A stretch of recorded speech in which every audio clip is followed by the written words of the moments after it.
안녕하세요. 공골반자 열애장 제32강 진행하겠습니다. 오늘도 선종 제1조 달마대사로부터 여섯 번째 6조 해능에 이르러서 어, 선종은 꽃을 피고 열매를 맺으면서 번성하기 시작하는데요. 그 시점에 해당되는 분이 바로 6조 해능이죠. 6조 해능과 관련된 언행을 기록해 놓은 것이 바로 육조단경이라고 하는 것인데, 여러 가지 판본 중에서 성철 스님이 번역한 도낭본 육조단경의 내용을 기준으로 해서 육조 해능의 선종 관련된 사유 체계를 통해서 불교의 이치를 공부해 보는 강의 계속 진행하겠습니다. 자, 간략하게 그동안에 진행됐던 걸 얘기해 보면은, 해능이라는 분은 일자 무식의 나무꾼이었는데, 어느 날 손님이 금강경을 읽고 있는 것을 듣고는 자신이 불도와 인연이 있음을 깨닫고 오조 홍인대사를 찾아서 기주 흑면 동빅무산으로 찾아갔습니다. 그래서 대화 중에서 홍인이 해능이 큰 법기임을 알아보고 어, 일단은 방앗간에 가서 일을 하라고 얘기를 하게 되죠. 그래서 방앗간에 가서 이제 일을 한 지 한 8개월 지나게 되는데, 홍인 대사가 자신의 그 공부를 이제 같이 하고 있는 제자들 중에서 한 1000명 정도 되는데, 그 중에서 6조를 뽑아서 자신의 법을 전승을 하려고 어, 각자 개송을 지어오라고 이제 얘기를 하게 되고, 그, 그 중에서 상자로 있었던 신수가 굉장히 탁월한 사람이었기 때문에 많은 사람들이 결국 신수가 제6조가 되지 않겠냐 생각을 해서 시를 제출하지 않았어요. 개송들을. 신수만이 이제 개송을 담벼락에 붙이게 되고, 그 내용이 이거죠. 신수 쓴 개송은 몸은 보리수요 마음은 밝은 거울받침 때와 같나니 때때로 부지런히 털고 닦아서 티끌과 먼지가 묻지 않게 하라. 이런 뜻입니다. 오조홍인이 이것을 보고는 어, 아직 문 앞까지는 갔지만은 문을 열고 들어가지는 못했다, 그런 평가를 신수에게 내리게 됩니다. 네, 신수 보고 좀 더 진전된 개성을 하나 지어올 곳을 얘기를 하면서, 만약에 마음에 든다면은 6조로 삼겠다는 얘기를 하게 되죠. 근데 신수는 결국 그 개성을 짓질 못했어요. 그러던 와중에서 방앗간에 일하고 있었던 해능이 이 시에 대해서 알게 되고 가서 보게 되죠. 보니까 신수의 시를 읽어보니까 아직까지 견성한 시는 못 돼서 자신이 그 밑에다가 글을 쓸 수 있는 사람에게 부탁을 해가지고 쓰게 하는데, 시 개송을 하나 붙이게 되는데, 보면은 보리는 본래 나무가 없고 밝은 거울 또한 받침대가 없네. 불성은 항상 청정하거늘 어느 곳에 티끌과 먼지가 있으리요. 마음은 보리의 나무요 몸은 밝은 거울의 받침대라. 밝은 거울은 본래 깨끗하나니 어느 곳에 티끌과 먼지에 물들리요. 그래서 이걸 붙여 놓으니까 이제는 많은 사람들이 와서 보고, 야, 뭔가 탁월함이 느껴지는 거죠. 그런데 홍인이 보기에는 만약에 이 해능의 재주를 다른 사람이 알면은 해능이 어, 유해를 당할까봐 칭찬은 하지 못하겠고, 공개적으로 이거는 견성한 시가 아니다, 견성한 개송이 아니다, 그렇게 얘기를 함으로써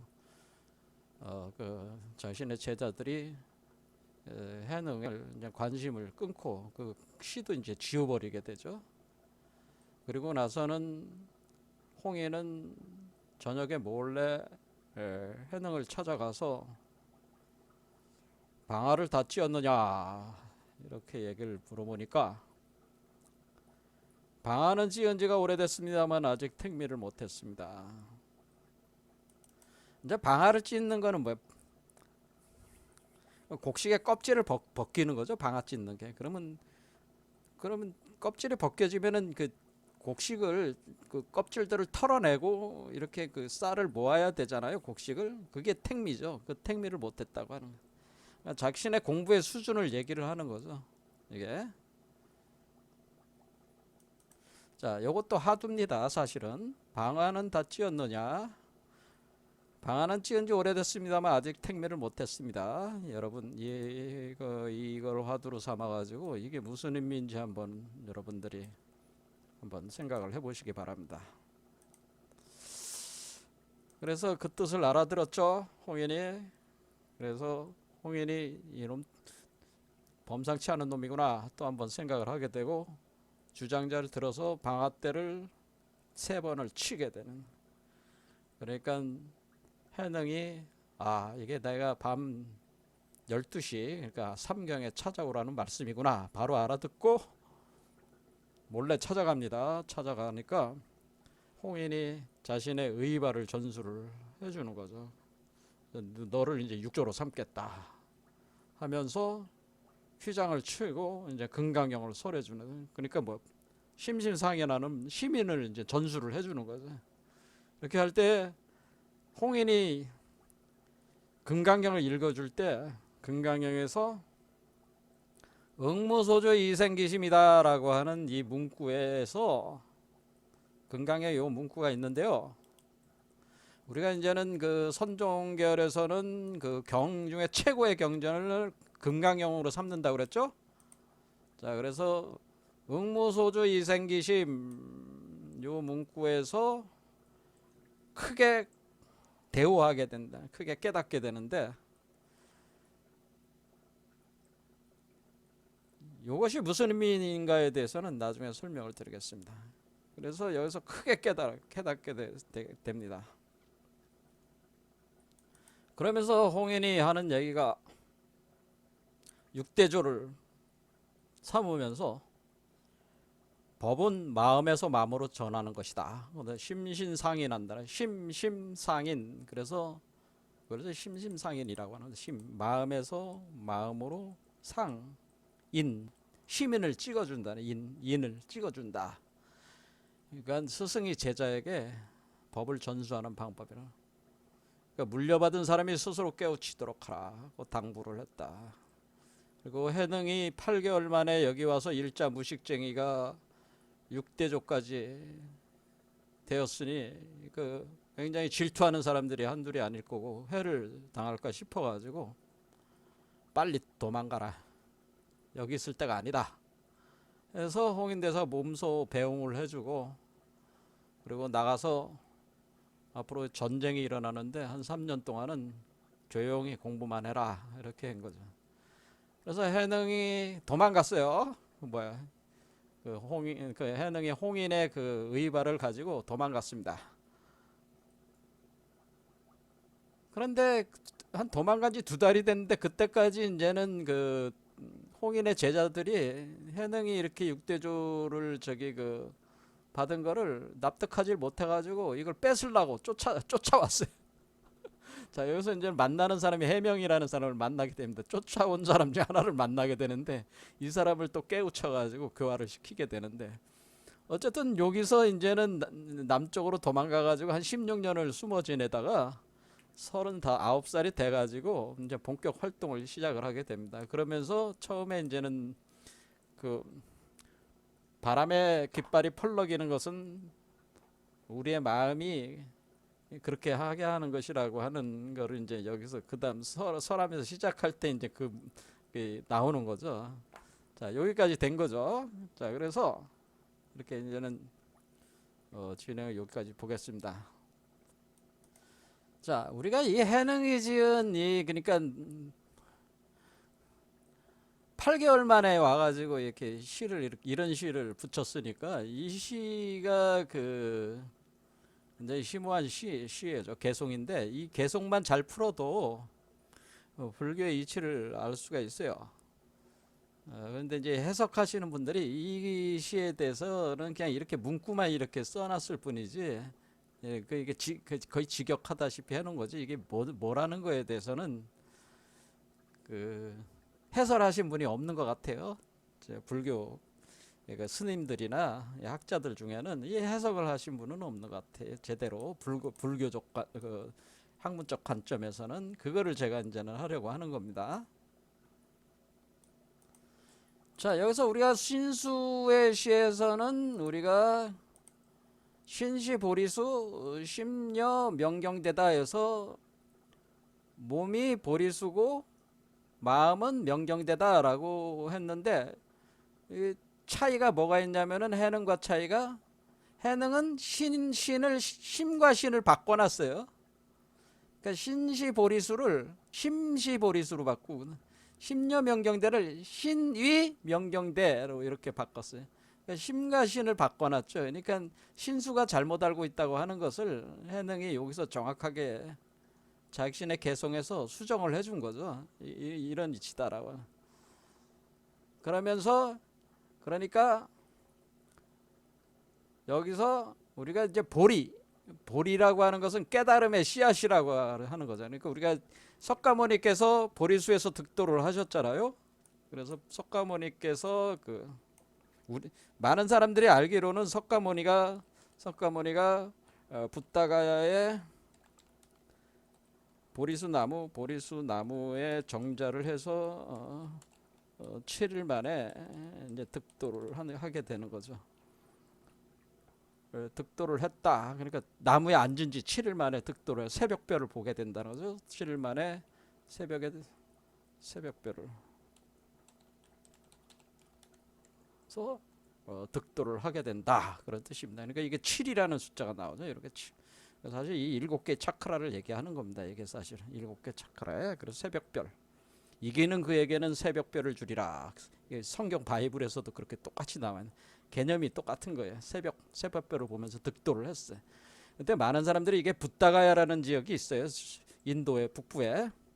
그 보리수를 이렇게 생각하는데 그게 아니고, 제가 말씀을 드리기를 항상 보리수는 우리 몸속에 있다고 제가 얘기를 했습니다.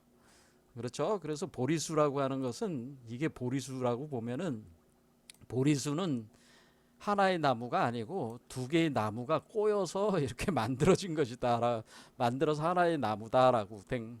그래서 이 두 개의 나무가 이렇게 서로 덩쿨처럼 꼬여 올라가는 걸 제가 콩나무에 비교를 한 거죠. 그래서 이게 꼬여 올라갈 때 한쪽은 지혜의 나무요. 이렇게 뱀으로 표현할 때는 요 빨간 뱀은 지혜의 나무고, 요 파란 뱀은 생명나무라고 해가지고 지혜와 생명, 그래서 해명이라고 제가 표현했고, 불교에서도 해명, 지혜와 생명 그렇게 되는 거죠. 자, 그래서 이 두 개의 나무가 이렇게 꼬여 올라가면서 이 한마디로 요게 하나의 우주인데, 우주의 기둥 역할을 하는 거죠. 이게 이렇게 꼬여 올라갈 때 이것이 회전하면서 올라가기 때문에 이렇게 회전하는 거잖아요. 이렇게 회전하면서 올라가기 때문에 이렇게 올라가는 것을 풍이라고 하는 거예요. 풍. 우리가 바람으로 여러분이 호흡을 하잖아요. 호흡. 그러니까 생명의 바람이라는, 생명의 바람이 들고 날고 하는 여기에 가운데가 제가 말씀드리기를 우주적으로는 블랙홀, 웜홀, 화이트홀이 있어가지고 여기에 그 구멍이잖아요. 뚫려 있는 기둥 속에 대나무같이 안이 비어 있는 나무라는 거죠. 이게 사실 이 안이 비어 있는 나무인데, 여기 바람이 들고 날고 하기 때문에 여기 풍에서 생명의 바람이 있다는 거죠. 그래서 이걸 풍륜이다. 그래도 풍륜이 작용을 한다고 하는 겁니다. 그러니까 불교적으로는 풍륜이 작용을 합니다. 이렇게 하는 겁니다. 그래서 여기 풍자를 잘 보면은 날개가 두 개 가운데 벌레 모양이에요. 그래서 이게 날개를 달고 벌레가, 곤충이 날개를 달고 올라가는 형상을 표현해 주는 거예요. 그게 풍륜입니다. 뱀이나 새, 나비 같은 것이 날개짓을 하면서 올라가는 게 풍의 본 뜻이에요. 또 뱀으로 표현하기도 하죠. 자, 이런 식으로 되는데 풍륜이 이렇게 돼 있는데 여기서 보리수 이게 이제 보리수죠. 이게 보리수. 그러니까 여기서 보리수가 심이다라는 거예요. 그러니까 보리수 자체가 심이다. 보리수라는 것 자체가 이것이 바로 심의 메커니즘이다라고 하는 거죠. 심이 작용하는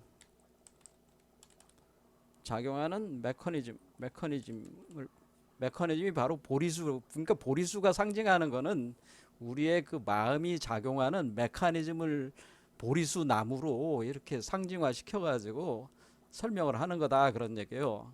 그러니까 우리가 보리수라는 나무는 석가모니가 붓다가에서 보리수 나무에서 그 자정을 해가지고 7일 만에 득도했던 그 보리수 나무를 얘기하는 게 아니고 석가모니의 그 마음, 그러니까 석가모니의 마음의 세계에 기둥을 받고 있는 그 심의 구조를 가진 그 나무를 보리수라고 한다고 하는 거죠. 이해가 되시죠? 그래서 우리가 보리수에 대해서 여러분들이 정확하게 의미를 알아야 됩니다.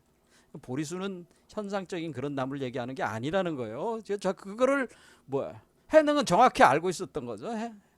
해능뿐만 아니라 신수도 어느 정도 알고 있었다는 거죠. 보리수라고 하는 것은 그것이 곧 마음의 메커니즘을 표현해주는 나무다 그런 얘기는. 그래서 이걸 풍륜이 작용할 때 이거를 풍심이라고 하는 거예요. 다른 말로 풍심 이렇게 하는 겁니다. 풍심.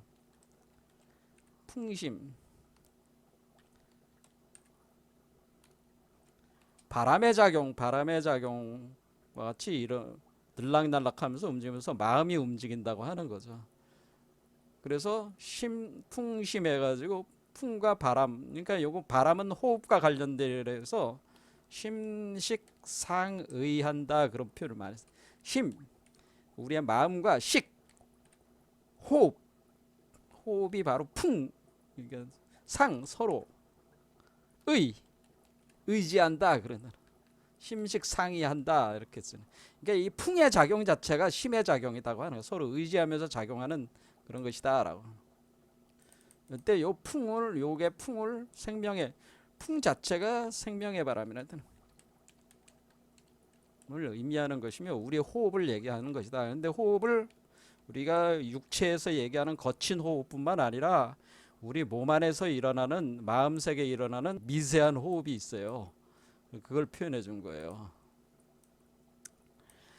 자, 어쨌든 이렇게 그 보리수 메커니즘을 움직인다라고 하는 거죠. 요거에 대해서는 과학적으로 제가 이미 얘기를 했지만은 촉근 이론으로 설명을 했지만은 다시 나중에 한 번 더 설명을 드리겠습니다. 자, 오늘 이제 주로 하려는 건 보리수 메커니즘에 대해서 이제는 설명을 하려는 게 아니고 오늘 하려고 했던 거는 지난 시간에서 거울에 대해서 설명을 하려는 거죠, 이게. 그러니까 몸은 밝은 거울의 받침대다 이런 뜻이잖아요. 근데 이 신수는 마음이 거울의 받침대라고 했으니까 이게 서로 심과 신이 틀리잖아요. 그러니까 거울이 곧 마음인데 밝은 거울이 마음인데 이게 심이라면 청정한 마음이야. 청정한 마음이고 그리고 거울을 이렇게 틀로 해가지고 이렇게 받치고 있는 이 거울을 이렇게 받치고 있는 거울대는 몸이다 이렇게 보는 거죠. 그렇죠. 거울대는 몸이다. 거울 받침대.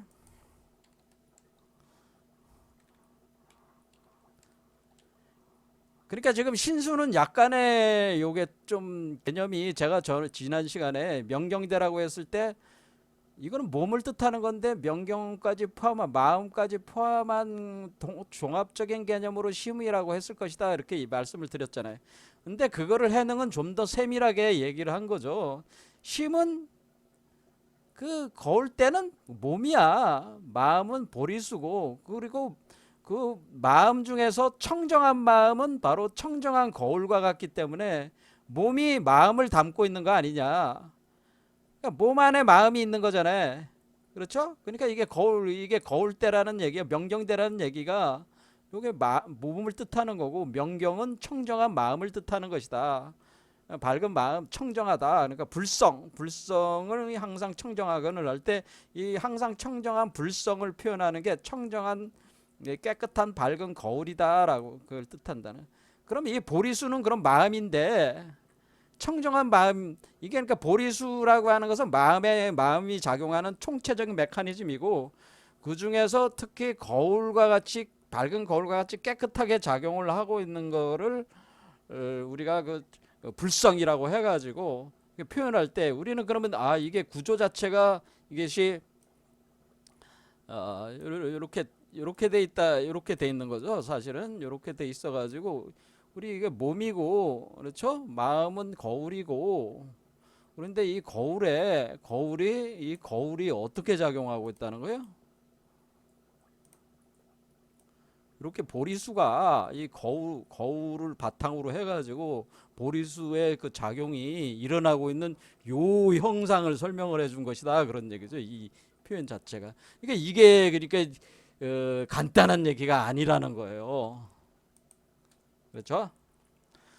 자, 그래서 요 문장에서 자, 이거를 하나하나 풀어나가야 되니까 일단 밝은 거울이라고 하는 이 거울 메커니즘을 이해를 해야 된다라고 하는 겁니다. 거울. 그래서 거울에 대해서 얘기를 지난 시간에 시작을 했습니다. 쉬운 얘기가 아닙니다. 그래서 지난 시간에 일단은 선종 계열에서 또 유명한 사람이 이제 마조라는 사람이 있어서 마조에 관련된 그 화두 그 이야기 중에서 이제는 남악회양하고 마조가 남악회양이 여기서 그 좌선하는 건 네가 왜 좌선을 하고 있느냐 이렇게 물으니까 부처가 되려고 한다고 하니까 그 벽돌을 간다고 해서 거울이 되냐 뭐 이런 마전작경에 대해서 설명을 했잖아요. 자, 그건 이제는 지난 시간에 한 거고 오늘은 좀 더 본질적인 얘기. 그럼 이 거울이라고 하는 거 이 거울에 대한 얘기가 사실은 그 불교에서 굉장히 중요한 사유 체계 중에 그 개념 중에 키워드 중에 하나가 거울이에요, 사실은.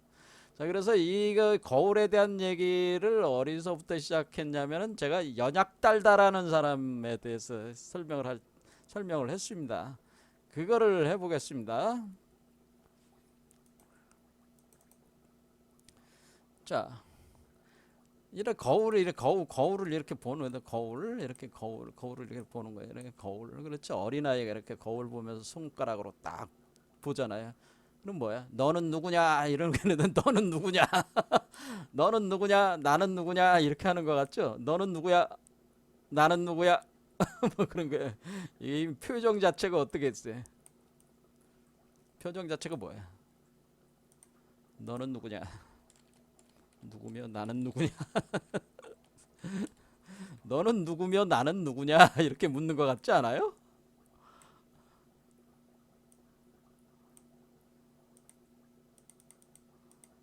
그렇죠.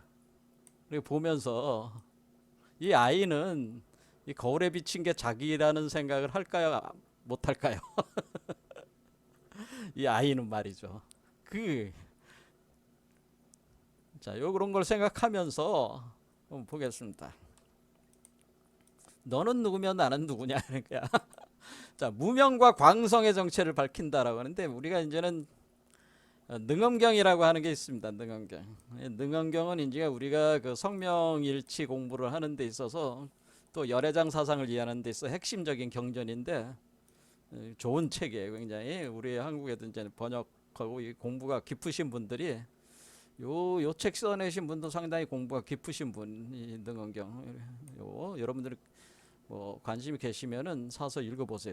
굉장히 좋은 책이고 번역이 잘 돼 있습니다. 번역뿐만 아니라 사유 불교 사상을 아주 잘 그려냈어요, 분이.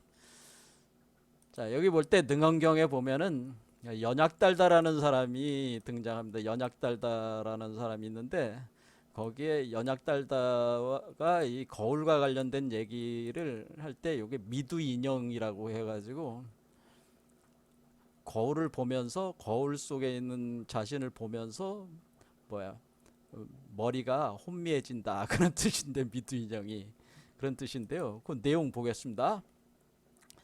신라벌성에 사는 연약달다가 새벽에 문득 거울로 자기 얼굴을 비춰봤다네. 거울에 자기를 비춰보니까 거울에는 머리에, 거울 속에 자기 머리가 이렇게 비칠 거 아니에요? 이렇게 비칠 때 얘는 그 눈과 눈썹이 보이잖아. 얘 얼굴은 얘가 봤을 때는 그렇죠. 보이는데 볼 수가 있는데, 근데 자기 얼굴에는 그러니까 얘 자신은 뭐예요? 얘는 이렇게 눈과 눈썹이 보이는데 나는 왜 눈과 눈썹이 안 보이지? 얘는 여러분 자신이 거울이 여러분 자신이 얘가 비친 상이라는 생각을 하지 않은 상태에서 이렇게 봤을 때 그렇게 생각을 충분히 할 수 있죠. 예, 어린아이라고 생각해보면 여러분이 너는 누구냐라고 부른 뒤에 너는 머리가 있네. 나처럼 머리가 있는데 너는 눈이 있고 눈썹이 있잖아. 근데 내 눈과 눈썹은 어딨지? 이렇게 생각을 했다는 거지. 너는 누구며 나는 누구냐? 그럼 나는 누구지? 도대체 나는 누구란 말이야? 눈과 눈썹이 없는, 머리도 안 보여. 나는 누구야? 이런 개념이라는 거야. 너는 누구냐? 나는 누구야? 나는 왜 내 눈을 볼 수 없어? 이런 거예요. 이것이 그래서 이게 중간학에서 이제 핵심적으로 나오는 질문이 뭐가 있냐면은 그 풀어 나갈 때 논리를 풀어 중간학에서 눈이 눈을 볼 수가 없고 손이 손을 잡을 수가 없다. 여러분이 여러분의 눈이 여러분 자신의 눈을 볼 수 있어 없어? 없잖아요. 방법이 있어? 거울을 보지 않는 한. 하지만 거울에 있는 것도 그 거울에 비친 게 나라는 게 확신이 있어야지 그게 되는 거잖아요. 그게 없는 상태에서 거울이 없다 생각하고 눈이 눈을 볼 수가 있어요? 그 다음에 손이 손을 잡을 수가 있어? 손이 손을 잡을 수가 있어? 손은 원래 이렇게 다른 걸 잡을 수가 있는 거잖아요. 잡을 수 있는 기능을 가지고 있죠. 근데 그 손이 손을 잡을 수 있냐 이게. 그러니까 눈이 눈을 볼 수가 없고 손이 손을 잡을 수 없다라고 하는 이거를 이제는 하나의 그 자기 모순이죠. 이게 자기 모순. 일종의 이것이 자기 모순 현상이라고 하는. 변증법에서는 이걸 자기 모순이네. 자기 모순이 있다라고 하는 거죠. 변증법적 자기 모순 개념이야 이게. 자, 그래서 이런 거를 이제는 가지고 요거를 이제 논증을 해 나가는 거예요. 이게 이제 중간학에서는 우리가 이제 공사상 저기 한 것은. 근데 여기서도 이제 그 비슷한 일이 발생한 거야. 지금 연약달다가 거울을 봤는데 자기 얼굴을 비춰봤는데 거기에 얘는 머리가 있고 눈과 눈썹이 보이는데 자기는 눈과 눈썹이 안 보여. 그러면 그래서 이게 이제는 부처님이 거기에 이제 부르나라라고 하는 제자에게 이제 설명을 해주는 겁니다. 무명이 왜 생겼는가 설명해주는 내용입니다. 내용에서 이제 사례를 든 겁니다.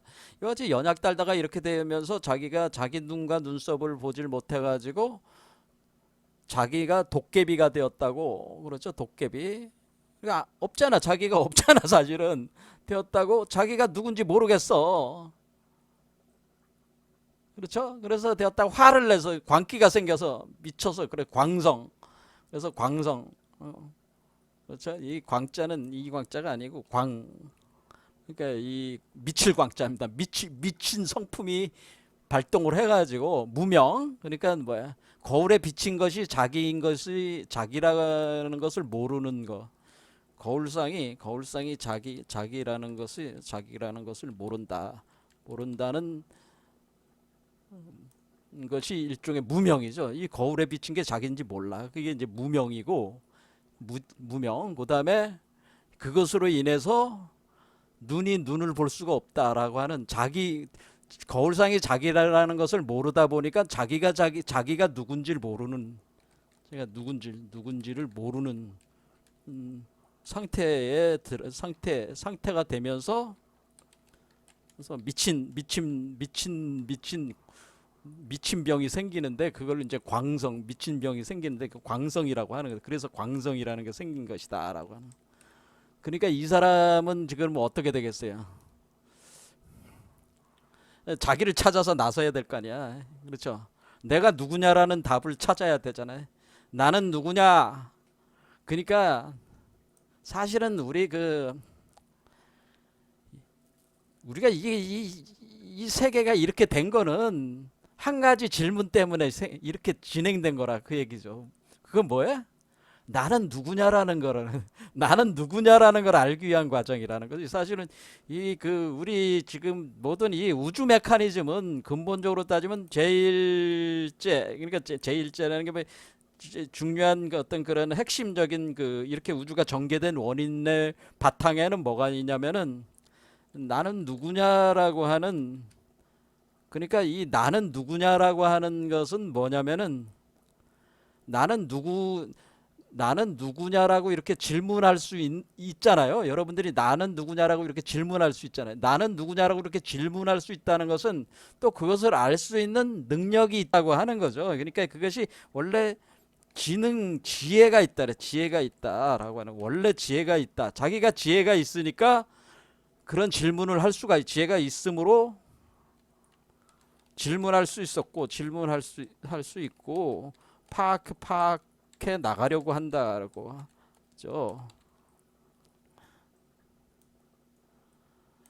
원래 사람이 지혜가 없으면은 원래 이렇게 무언가 대상화 시켜가지고 뭔가 이렇게 알아낼 수 있는 그 기본적인 지혜 능력, 지식 능력이 없으면은, 알에 대한 능력이 없으면은 이런 질문을 할 수도 없는 거죠. 그렇죠. 그냥 본능에 따라 살면 되잖아요. 그런데 지혜가 있으니까 이런 걸 보고 너는 누구고 나는 누구냐 하게 되고, 나를 알 수 있는 능력이 있기 때문에 나를 알기 위해서 찾아다니기 시작한다고 하는, 파악해 나가려고 한다는 거예요. 그러니까 사실은 이 무명이 왜 생긴 겁니까? 라고 이렇게 얘기했을 땐 이거는 무명의 근원은 우리가 지혜 능력이 있기 때문에라고 하는 거예요. 우리 자신이 본래 이게 지혜 능력이 있어서 그렇다는 거예요. 우리가 지혜 능력이 없으면은 뭔가 이렇게 파악해서 우주를 파악하고 이렇게 할 수 있는 능력이 없으면 애초에 이런 무명이라는 게 성립이 안 되는 건데, 우리한테 이런 지혜 능력이 있기 때문에 기초를 해가지고 자기가 모른다는 것을, 자기 자신이 누구냐라는 걸 모른다는 것을 자각하게 되고 자기 자신을 찾아 나서는, 그것이지. 그게 무명.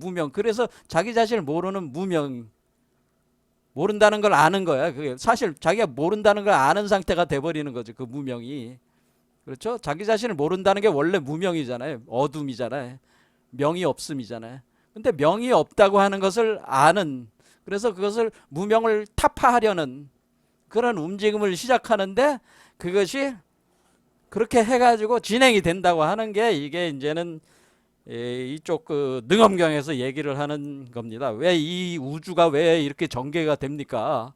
그는 인간이 지혜 능력이 원래 있기 때문에 그렇습니다. 그러니까 지혜 능력이 있어가지고 뭐냐면은 자기 자신을 알아보고자 하는 마음이 일어났다는 거예요. 나는 누구냐라는 질문을 던지게 되고, 그럼 나는 누구냐라는 걸 알기 위해서 이 우주에 오로지 나 하나밖에 없어, 이렇게 생각하시면 이 우주에 오로지 나 하나다라고 생각해 보세요. 이 우주에 나 하나인데 내가 나를 알 수 있는 방법은 뭐가 있어? 여러분 혼자서 살고 있으면 뭘 알 수 있는 방법이 없잖아. 알기 위해서는 반드시 뭐 해야 돼? 비교를 해야 돼. 안다고 하는 것은 비교 작업에 들어가. 비교 작업이 돼야 된다. 근데 비교할 대상이 없잖아. 나 하나만 있으면 안 되잖아. 그러니까 어떻게 돼요? 나를 알기 위해서 나를 쪼갠다는 거예요. 나를 둘로 나눈다는 거예요. 둘로 쪼개 나눈다. 그래서 나를 둘로 쪼개 나눠가지고 나와 주체와 객체로 나눠가지고, 객체를 통해서 주체를 파악하고, 주체를 통해서 객체를 파악하면서 주체와 객체를 또 하나로 만들어 나가면서 이런 운동을 시작을 한다는 거예요. 이것은 사실은 이 우주 자체가 자기 자신이 누군지 알려는, 그러니까 사실 자기 눈을 보려고 하는 하나의 발동이라고 하는 거죠, 이게. 그래서 우리가 이 이원상이 이렇게 생기고 인연이 생기기 시작하는 거는 사실은 내가 누구냐라는 의문을 풀기 위한 거라는 거죠. 근데 그 내가 누구냐라는 것을 그렇게 묻게 된 거는 지혜가 있기 때문에 그 물은 거라는 거지. 내가 누구냐라는 걸 질문할 수 있으니까 그걸 시작했다는 거야. 그 능력이 있었으니까. 그러니까 지식의 나무의 그 열매를 먹으니까 지식이 있으니까 알 수 있으니까 시작한 거라 이게 그지. 묘합니까? 이해가 되십니까? 제가 드리는 말씀은 여러분이 뭐 이 세상에서 뭐 번뇌망상을 이렇게 하고 그런 모든 것이 우리 잘못이 아니라는 거예요. 그건 잘못이 아니라는 거야. 우주 자체에 우리의 본심 자체가 그러한 메커니즘의 운동을 그냥 시작한 거라는 거야. 스스로를 알기 위한 과정이었다는 거야. 이게 우주 자체가 우리가 우리 자신을 알기 위한 과정이라는 거지. 이게 모든 게 내가 누구냐라는 거를 대답하기 위한 과정이란 말이야. 알기 위한 과정이란 말이야. 자, 그런 겁니다. 그래서 그래서 이거를 왜 우주가 이렇게 시작이 됐느냐, 왜 이렇게 무명이, 그럼 무명은 왜 생기게 됐습니까? 뭐 이런 거를 다 이렇게 풀어나가는 게 능엄경의 그 내용이 나와 있습니다. 여러분들이 한번 읽어보시기 바라는 거죠. 자, 그럼 어쨌거나 그 연약달다는 그런 모든 내용을 다 포함하지는 못했지만은 어쨌든 거울을 보고는 거울에 이렇게 어차피 자기를 알기 위해서 시작했지만은 거울에 있는 게 누구고, 그럼 나는 안 보이는 눈과 눈썹이 안 보이는 나는 또 누구고, 그래서 내가 미쳐버린 거지. 거기서 나를 자기가 없으니까 미친 거야. 그래서 자기 자신을 찾기 위한 운동을 시작을 하는 거야. 찾아다니니까 미친 듯이 찾아다니는 거야. 이렇게. 그래서 쭉 묘각은 명명하며 본래 원만하고 밝고 묘하다. 미친 것은 망 때문이다. 그렇죠. 거울을 봤기 때문에 그런 거잖아요. 거울을 봐서 거울에 있는 놈은 눈과 눈썹이 있는데 나는 눈과 눈썹이 없어. 그러니까 망상을 봤기 때문에 망상으로 인해서 미친 병이 시작을 한 거잖아. 사실 미친 것은 망상 때문이다. 망상이라는 게 뭐예요? 거울에 있는 상이 망상이라는 거죠. 그게 내 허상이라는 거, 허상 때문이다. 거울에 있는 많은 망상들이 스스로 전전하면서 업력이 발동된다. 이런 혼미한 원인은 혼미로 인해서 저절로 있는 거죠. 그러니까 계속 이렇게 업력을 쌓아 나가면서 자기를 찾는 운동이 계속 진행된다는 거죠. 이게 혼미에 따로 원인이 없다는 것을 알면 허망이라는 것이 의지할 데가 없다. 연약달다는 도대체 무슨 인연이나 원인이 있어서 스스로 머리를 무서워하며 달아난 것이냐. 세간 업과 중생의 상속인 삼종 상속을 분별하는 버릇을 따라가지만 않으면 사면이 끊어짐으로 사면이 생기지 않게 된다. 그러면 내 마음속에 있던 연약달다의 광성이 스스로 쉬게 된다. 광성이 쉬기만 하면 곧 보리의 수승한 정명심은 본래 우주에 들어와하고 있으니 다른 사람에게서 얻는 것이 아니다. 어찌 그렇게 수고롭고 애타게 닦아서 증득하겠느냐. 저 실발설상의 연약달다에게 광성의 인연이 없어지면 즉 미치지 않는 성품이 나타날 것이니 그러면 인연이니 자연이라는 논리가 끝나게 된다. 자, 이 얘기는 뭐냐면은 뭐 하나만 알면 된다는 거예요. 아, 얘가 지금 거울을 보고 있는 얘가 뭐 하나만 알면 된다는 거예요. 얘는 내가 만든 나를 투영하는 영, 그러니까 환영이구나. 내가 투영된 그림자구나. 환영이구나. 나의 모습이구나. 나가 투영된 거구나. 라고 하는 내가 본체고, 내가 주체고, 내가 창조하는 존재고, 창조된 객체적인 존재는 나가 투영된 존재들이라고 하는 이것만 알면 된다는 거죠. 그러니까 지금 나와 거울상에 있는 나를 이렇게 나눔으로써 둘로 나눈 거는 사실 자기를 찾기 위한 운동인데 어쨌든 이렇게 나눠짐으로써 이것이 분별화가 된 거잖아요. 이렇게 분별화가 되면서 이렇게 자기를 찾아가는 운동이 시작을 해 나가는 진행된 것이 사실 이것이 분별 망상된 세계가 전개되는 과정이다 그런 얘기. 그러니까 애초에 처음 시작할 때 자기가 이 거울에 있는 상이 본래 나의 그림, 내가 만들어낸 허상, 그렇죠? 이것이 뭐 번뇌 망상이든 청정심이든 모든 심이라고 하는 것은, 이 거울이라고 하는 건 심이니까, 심으로 구성된, 우리가 이 마음으로 구성된 모든 것은 그냥 그 상인데, 그 상은 항상 존재하는 게 아니고 뭐야? 끊임없이 생멸하잖아요. 지금도 이런 생각 나고도 그다음 이런 생각 나고, 생각은 계속 변화하잖아요. 이게 멈춰 있는 게 아니잖아. 그러니까 이렇게 끊임없이 생성소멸하는 이것은 사실은 본체인 나를 드러내는 심들이기 때문에, 그 상 속에서 끊임없이 생멸하는 상 속에서 나를 찾을 것이 아니고, 그것을 고착화하고 집착시켜서 거기를 멈추게 해가지고 거기서 내가 그것을 그 영원히 만들기 위해서 그것을 매달릴 것이 아니고, 뭘? 이 상 자체가 내가 만들어낸 허상들이고 창조해내는 허상들이라고 하는 것을, 그것만 알면 된다는 거야. 그럼 간단하다는 얘기예요. 그러면은 연약 달다가, 그럼 뭐 어떻게 해요? 연약 달다가 머리가 확 돌아가기 전에 연약 달다가 거울을 보고, 아 이거 내 얼굴이네 저게. 얘가 눈썹, 내가 내 자신을 비춰보기 위해서 내가 거울을 본 거네. 그렇죠? 거울이 만들어진 거고 거울을 본 거네.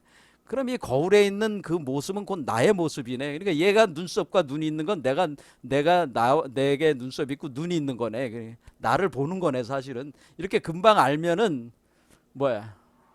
이 세상의 모든 것은 결국 내가 투영된 것이고 나로 인해서 생성된 것이네 이게 다. 그러면 뭐야? 주체와 객체가 분리가 안 되는 거잖아. 안 되죠? 안 되면은 오로지 이런 상으로 돌아오는 거 아니에요. 그렇죠? 이렇게 돌아오면은, 이것만 알면은 뭐야? 더 이상 그 미친 병이, 이때 이렇게 그 생각을 못 해가지고 미쳐버린 그 광증이 잦아든다는 거지. 그렇죠? 그 광증이. 그러니까 광증이라 그냥 광증에 걸린 건데, 오늘 한번 미친 그 성품이 발동을 한 것뿐이야. 무명 때문에 그래.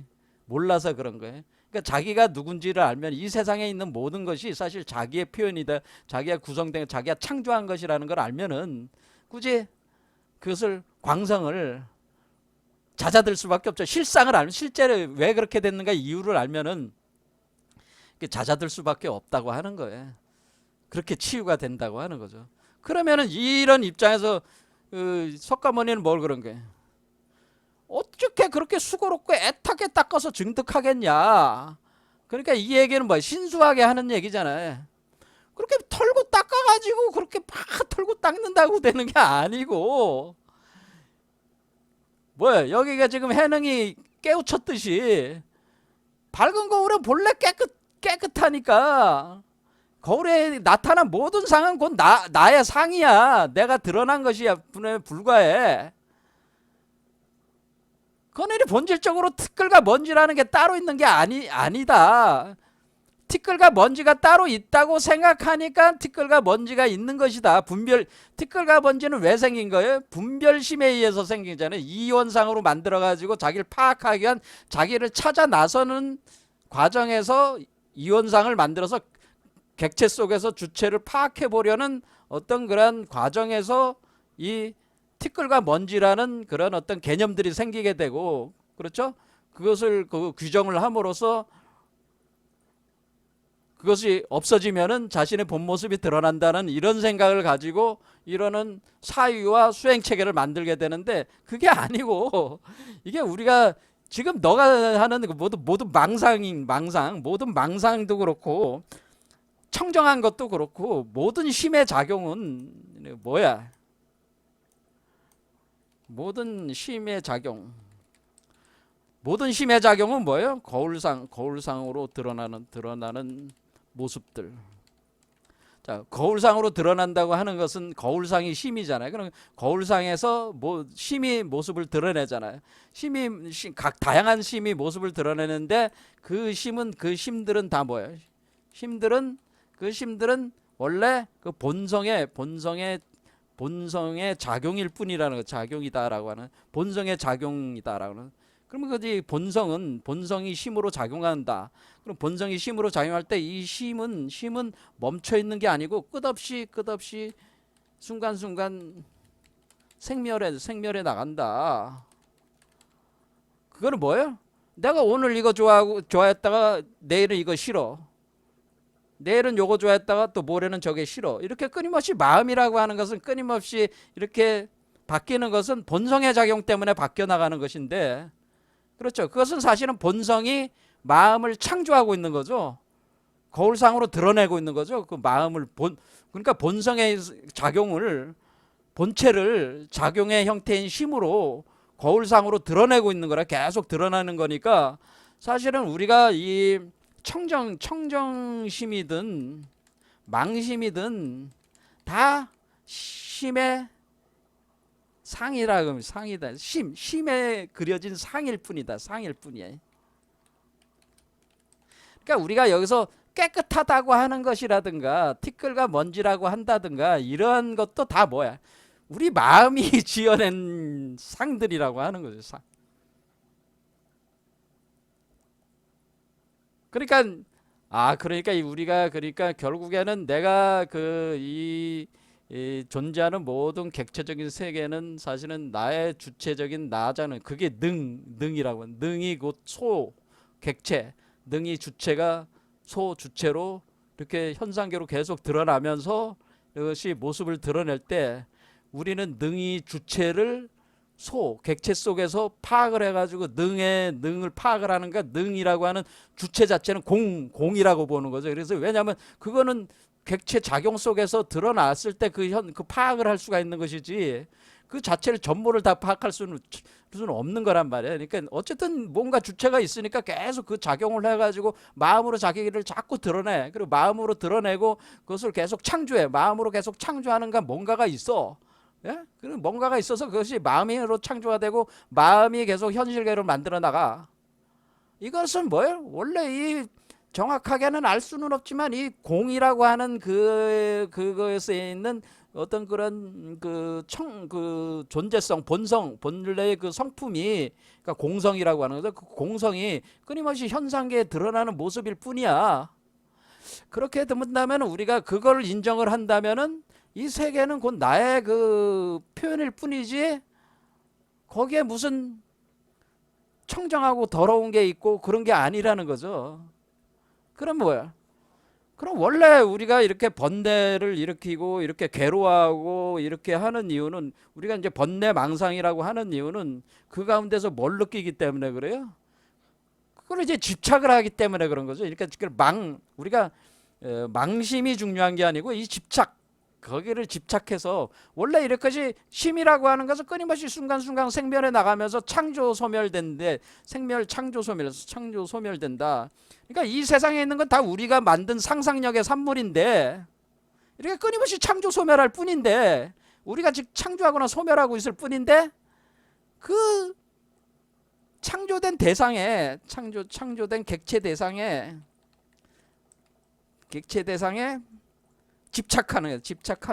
집착하면은 그 마음을 머물게 하려는 몸부림이라는 거죠. 몸부림.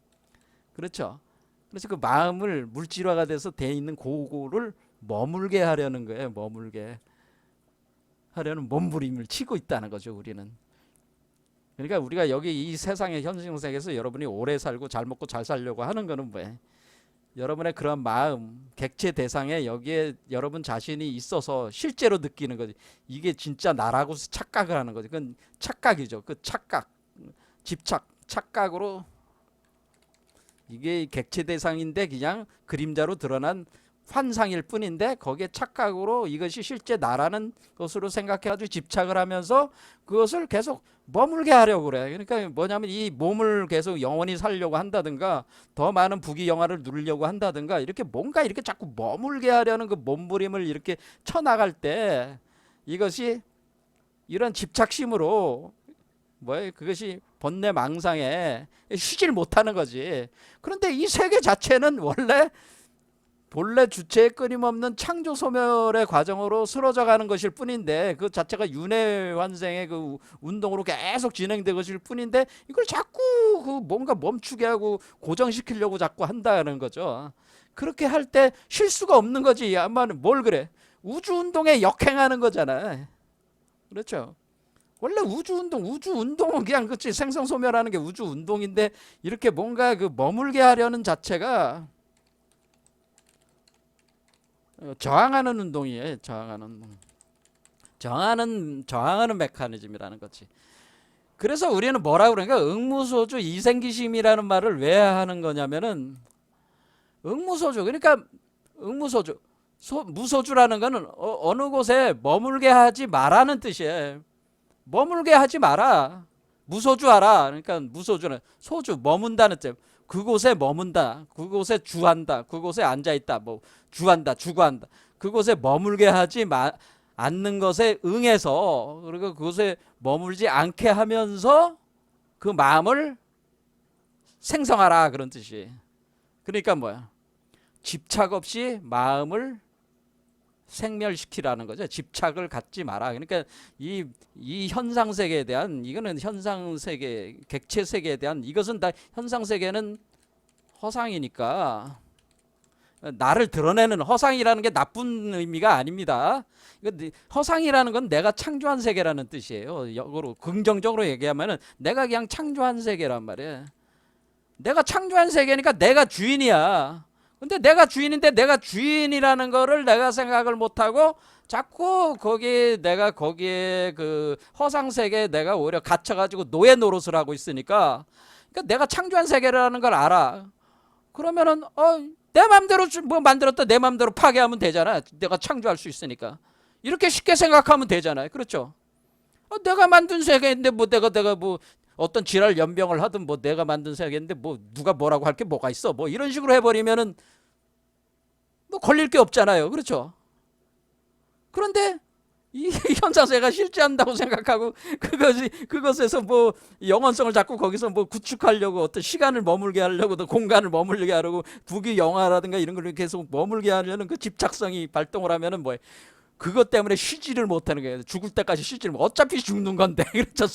소멸해 되는 것 뿐인데도 그게를 멈추지 못한다는 거죠. 그러니까 내가 현상 세계는 허상 세계이니까 뭐요? 애초에 허상 세계니까, 애초에 그 마음을 이렇게 어떤 그 마음을 생성시킬 때 어떤 그런 집착을 갖지만, 마음에 애초에 집착을 버리고 마음을 내라라는 거예요. 집착 없는 마음을 내라는 겁니다. 집착 없는 마음을 작용시켜라라고 하는 겁니다. 그러니까 마음이라는 거는 마음이 없으면 죽은 거야. 그러니까 마음은 끊임없이 생성소멸하게 돼 있는 거예요. 그렇죠? 마음은 끊임없이 생성소멸하는데 마음을 없앤다는 건 말이 안 되는 거야. 왜냐하면 마음을 통해서 자기를 드러내는 것이고, 마음을 통해서 이 세계가 생성소멸시켜감으로써 객체적으로 세계를 만들어서 주체인 자기 세계를 전개를 하는 거야. 그러니까 마음의 작용이 없으면 자기를 드러낼 방법이 없잖아. 그러니까 마음이 없으면 안 돼. 그런데 뭐 망상을 자꾸 지우려고 그래. 마음을 자꾸 지우려고 그래. 왜 자꾸 부지런히 왜 털고 닦으려고 그래. 그렇게 할 필요가 없어. 그냥 그거는 마음이, 우리가 마음으로 만들어낸 거니까 그 마음이 만들어낸 거가 그냥, 그게 원인이 있으면 결과가 있듯이 그 마음이 만들어냈으면 좀 있으면 그게 소멸되잖아. 그냥 놔둬. 그래서 이게 응무소주 이생기심은 결국 뭐냐면은 집착이 없이 집착이 없이 상상으로 세계를 창조하라는 뜻이야. 이게 좀 더 긍정적으로 제가 얘기를 하자면은, 집착 없이 상상으로 세계를 창조하세요. 세계를 창조하라. 첫 번째는 집착 없어야 돼. 집착이. 여러분들이 이 세계 창조되는, 여러분들이 만든 세계에 대해서 어떤 집착을 갖지 마. 그리고 세계를 창조해. 그리고 이미 집착으로 창조된 업의 세계, 이미 여러분들이 그 윤회 전생하면서 그동안 오랫동안 업력으로 업력의 관성으로 인과를 구성하면서 창조되어 오는 그 마음은 어떻게 되는 거예요? 시간이 지나면 자연 소멸하니까 함으로 관심을 끊어라라고 하는데 관심을 끊어. 그런 얘기입니다. 그러니까 첫 번째 전략은 뭐예요? 첫 번째 전략은 집착 없이 상상으로 세계를 창조하라는 얘기입니다. 그 얘기는 뭐예요? 이 세계는 너의 마음의 현현이다라는. 이 세계는 그것이 뭐 청정심이 됐든 망상이 됐든 뭐 어떤 것이 됐든 이 세계는 결국 너의 마음이 지어낸 것이다. 이 너의 마음이 투영돼서 지어진 것이야. 그런데 그 투영돼서 지어낸 것에 집착하지 마. 그런 겁니다. 첫 번째는. 그러면 뭐예요? 집착심이 없으면 뭐예요? 거기에 걸림이 없잖아요. 그렇죠. 두 번째는 뭐예요? 그런데 이미 업력으로 우리가 그동안 계속 살아오면서 과거에 그 했던 업력에 의해서 습관적으로 그 습기가 구성하면서 습기가 관성이야. 그래서 이게 습기가 관성이지. 이 습기로 계속 뭔가 창조가 되면서 뭐 한번 시작했으니까 씨를 뿌렸으니까 어쨌든 뭔가 만들어내고는 사라져야 된단 말이야. 이놈 말들아. 그러니까 이게 습기로 만들어진 것들이 계속 태어나고 계속 그것이 결과를 내서 마무리될 때까지 계속 일어날 수밖에 없어요. 그렇죠, 여러분 마음속에서. 그러니까 그런 마음을 괴로워하지 마. 그런 걸. 그것도 어차피 시간이 지나면 흘러가. 왜냐면 어차피 생성소멸하는 건 운명이야. 그것도. 그러니까 그것에 관심을 두지 마. 그런 얘기예요. 그러니까 이 얘기는 뭐냐면 결국 그런 마음이 올 때, 이 번뇌 망상이 올 때 관심을 끊어라고 하는 얘기는 관심을 끊어라. 그런 얘기입니다. 관심을 끊어서 마중하지도 마. 그렇죠? 마중하지도 말고 배웅하지도 마라. 떠난다고 해서 관심도 갖지 말고 와서 앉는다. 왜? 이건 손님이니까. 요놈들은 손님이야. 이 마음의 세계는 내가 주인이고 내가 만들어내는 마음은 객으로 손님이야. 근데 이놈 아들이 자기의 운동성을 가지고 자기의 그 업력을 가지고 계속 이렇게 생성되면서 오고 있으면은 왔어?